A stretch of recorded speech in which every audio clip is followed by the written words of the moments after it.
Assalamualaikum warahmatullahi wabarakatuh.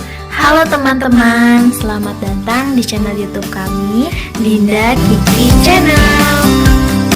Pada video ini, kami akan membahas mengenai isothermal constant hold up blending system. Video ini ditujukan untuk memenuhi tugas mata kuliah pengendalian proses yang diberikan oleh Ibu Elvi Kustiah, STMT. Pembahasan ini diambil dari referensi channel YouTube Bapak Juarijo. Sebelum masuk ke dalam pembahasan, kami akan memperkenalkan diri terlebih dahulu. Perkenalkan, nama saya Dinda Jessica Agustian, NPM 2019-1023-5009. Saya Rizky Yusrina Amalia, NPM 2019-1023-5025. Kami dari Program Studi Teknik Kimia Universitas Bhayangkara Jakarta Raya, Angkatan 2019. Langsung saja kita masuk ke pembahasan inti. Isothermal adalah proses yang terjadi pada keadaan suhu yang tidak berubah selama berlangsungnya proses tersebut. Maka dapat diartikan bahwa isothermal dalam suatu sistem tidak terjadi perubahan suhu, sehingga dapat dikatakan selama proses suhunya konstan atau T sama dengan 0.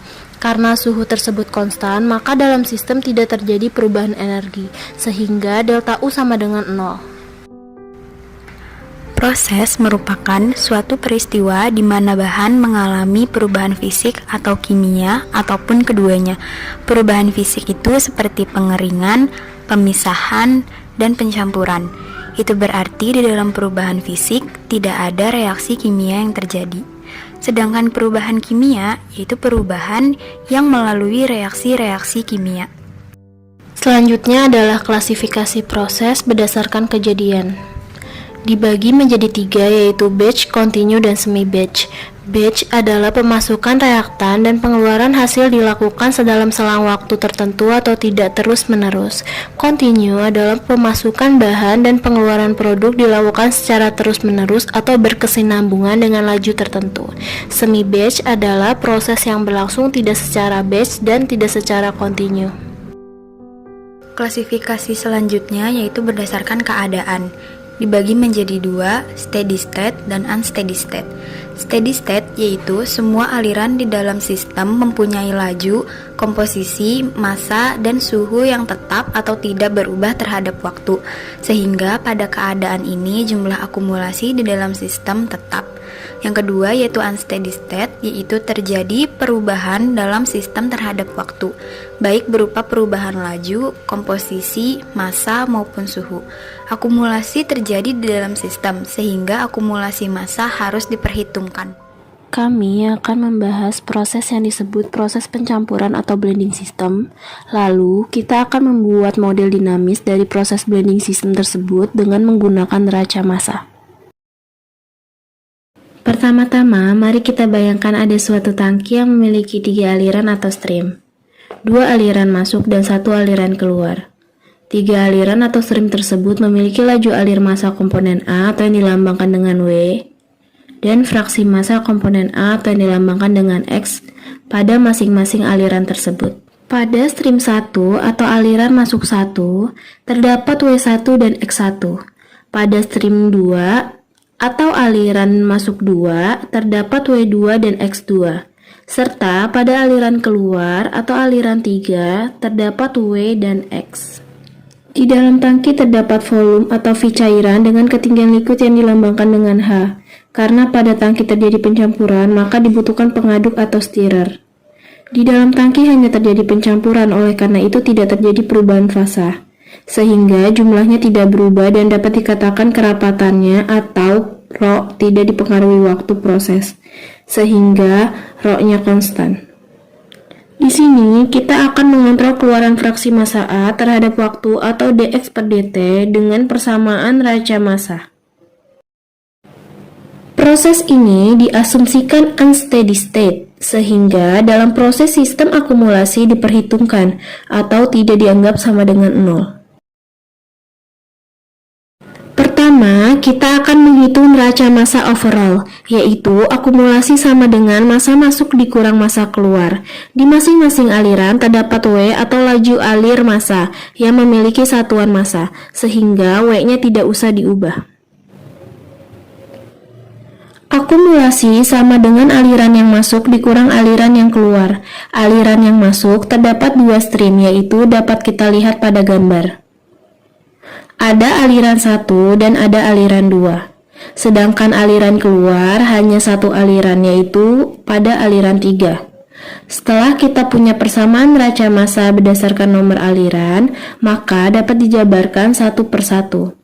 Karena ini neraca massa, berarti untuk akumulasi dm per dt atau dapat diartikan massa terhadap waktu proses sama dengan aliran masuk 1 ditambah aliran masuk 2 atau W1 ditambah W2 lalu dikurang stream 3 atau W. M atau massa dapat diturunkan rumusnya melalui persamaan ρ sama dengan M dibagi V atau M sama dengan ρ dikali V. Setelah kita tahu M sama dengan ρ dikali V, maka dapat kita masukkan ke persamaan menjadi D dikali ρ dikali V per dt sama dengan W1 ditambah W2 dikurang W. Ρ dikeluarkan dari perhitungan D per dt karena ρ dianggap konstan sehingga tidak terjadi perubahan terhadap waktu. Maka dapat ditulis ρ dikali dv per dt sama dengan W1 ditambah W2 dikurang W. Ini merupakan persamaan neraca massa overall atau persamaan satu yang akan digunakan untuk perhitungan neraca massa komponen. Untuk neraca massa komponen akan dilanjutkan oleh rekan saya Rizky Yusrina. Selanjutnya yaitu mencari neraca massa komponen A. Pada kasus ini, keadaan prosesnya yaitu unsteady state. Seperti yang sudah dijelaskan sebelumnya, bahwa unsteady state berarti terjadi perubahan dalam sistem terhadap waktu. Selain itu, terjadi juga akumulasi di dalam sistem, sehingga akumulasi massa harus dihitung. Berdasarkan hal tersebut, maka persamaan untuk keadaan unsteady yaitu akumulasi sama dengan input dikurangi dengan output. Pada step 1, kita fokuskan terlebih dahulu untuk membuat persamaan pada input dikurangi dengan output, di mana bahan masuk melalui dua stream, yaitu stream pertama dan kedua. Pada stream tersebut terdapat laju alir dan fraksinya. Begitu juga pada stream output atau keluar, terdapat laju alir atau W dan fraksi yang dilambangkan dengan X. Setelah itu, kita dapat masukkan ke dalam persamaan. Untuk input, pada stream 1 itu ada laju alir 1 atau W1 dikalikan dengan fraksi 1 atau X1. Ditambah dengan stream 2 itu ada laju alir 2 atau W2 dikalikan dengan fraksi 2 atau X2. Kemudian dikurangi dengan output yaitu W dikali X atau laju alir dikalikan dengan fraksi. Untuk akumulasi pada keadaan unsteady yaitu dE per dt dikalikan dengan massa komponen A. Untuk massa komponen A kita dapat jabarkan menjadi massa total dikalikan dengan X atau fraksi. Seperti pada neraca massa overall, bahwa massa total memiliki rumus ρ atau densitas dikalikan volume. Kemudian kita kalikan lagi dengan fraksinya. Maka dapat kita masukkan pada step kedua menjadi D per dt dikalikan dengan ρ dikali volume dan dikalikan dengan fraksi. Untuk persamaan itu input outputnya dapat dituliskan kembali. Jadi, untuk sekarang kita fokuskan menghitung pada persamaan di akumulasi. Lanjut pada step ketiga, dapat dilihat bahwa ρ atau densitas dipisahkan dari perhitungan D per dt. Itu karena ρ diasumsikan konstan, yang berarti ρ atau densitas tidak berubah terhadap waktu. Sementara untuk volume dan fraksi berubah terhadap waktu, maka dapat dihitung dengan D per dt. Sehingga persamaannya berubah menjadi ρ dikalikan dengan D per dt dikali volume dikali fraksi. Kemudian kita dapat menghitung D per dt dikalikan dengan volume dikali fraksi dengan cara perkalian asosiatif, yaitu D per dt dikalikan dengan volume menjadi dV per dt dikali X. Kemudian D per dt dikalikan dengan X menjadi dx per dt dikali V. Maka pada step 4 persamaan akumulasi menjadi ρ dikali dV per dt dikali X ditambah dengan dx per dt dikali V. Kemudian pada step kelima kita akan menghitung rho dikalikan dengan dv per dtx dan dx per dtv dengan cara yang sama, yaitu dengan perkalian asosiatif, sehingga menjadi rho dikali x dv per dt ditambah dengan rho dikali v dx per dt.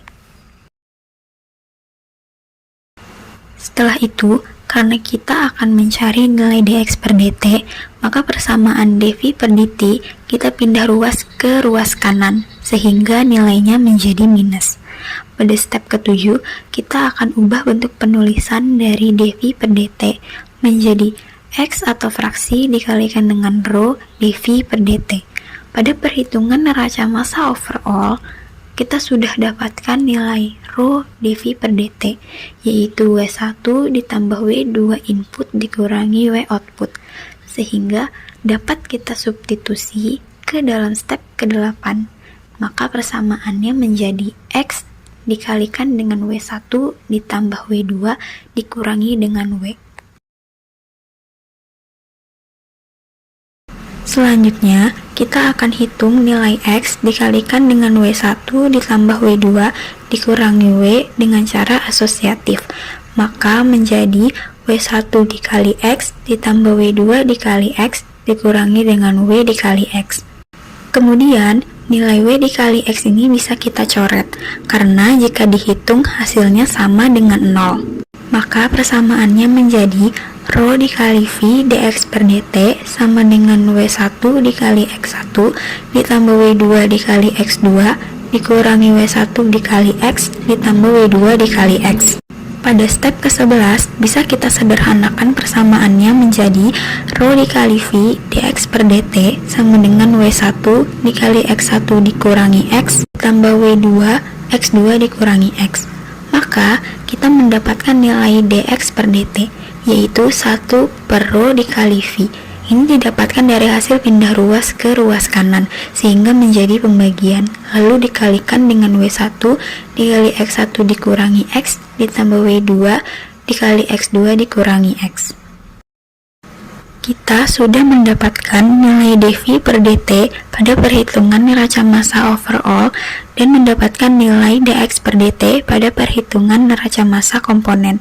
Maka, kita sudah mendapatkan model dinamis untuk proses pencampuran untuk menjelaskan volume dan fraksi yang berubah terhadap waktu di dalam sistem.